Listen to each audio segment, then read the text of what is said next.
baik segala sesuatu yang diperintahkan Allah tentunya pasti ada hikmah di baliknya.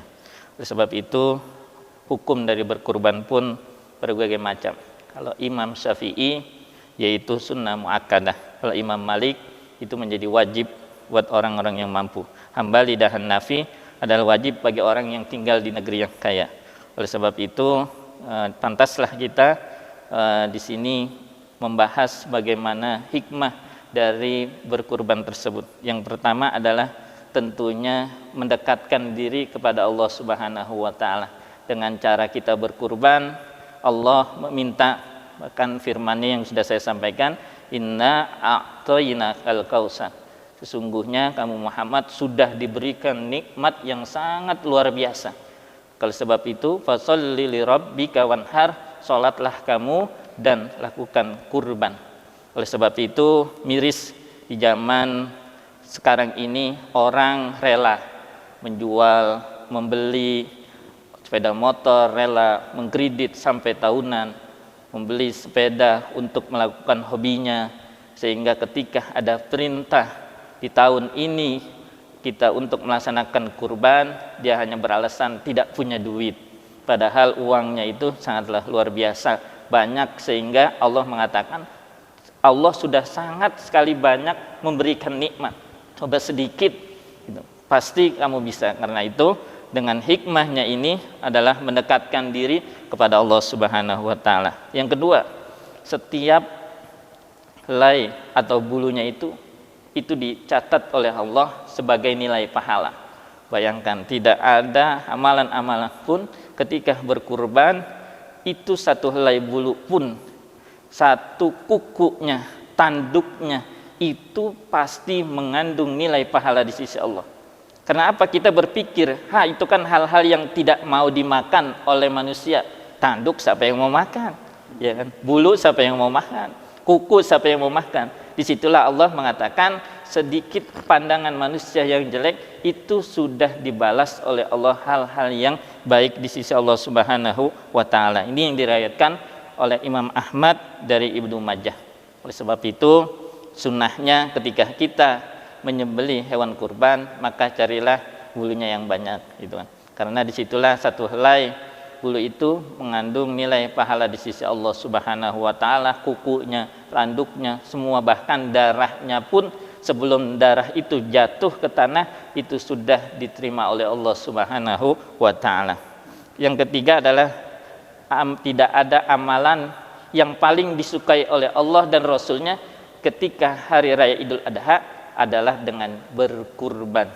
Tidak ada amalan apapun yang paling dicintai oleh Allah dan Rasulnya, yaitu ketika kita berkurban, menyembelihkan hewan kambing, sapi, onta dan lain sebagainya untuk sebagai rasa syukur kita kepada Allah Subhanahu wa taala.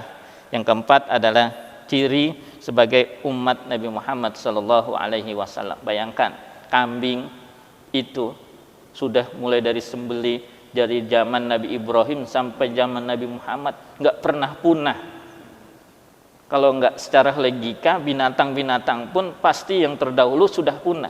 Tapi kambing dengan onta ini Allah jaga. Karena apa? Karena kambing, onta dan lain sebagainya itu adalah sebagai alat umat Nabi Muhammad untuk melaksanakan kurban.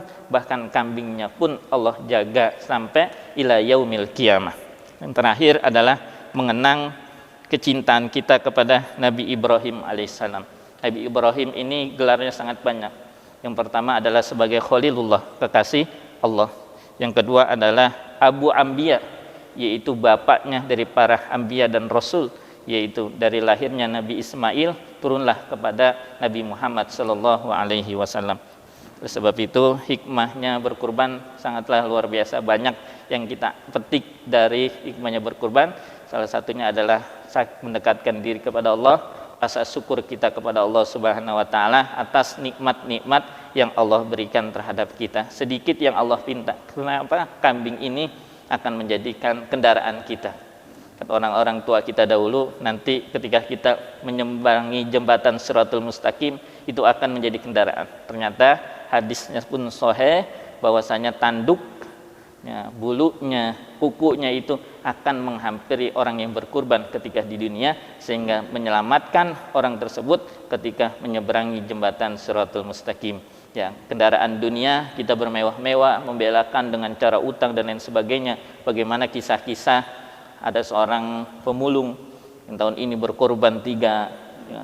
Ada tukang buruh cuci yang dia ingin berkurban untuk ibunya yang sedang sakit, sudah tidak ada harapan sembuh. Dia mengumpulkan 1000 demi 1000, rupiah demi rupiahnya, sehingga dia bisa mengorbankan 1 ekor kambing untuk kedua orang tuanya.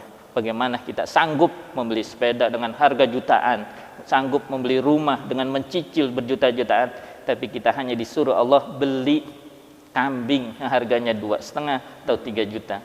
Bagaimana kalau Allah meminta kepada kita untuk anak kita dikurbankan? Itu sangat luar biasa. Oleh sebab itu, berbagai macam hikmahnya, mudah-mudahan kita bisa petik dengan hal-hal yang baik. Mari kita laksanakan perintah agama, bersukacita menyambut datang hari raya. Hari raya Idul Adha yang sangat bermakna.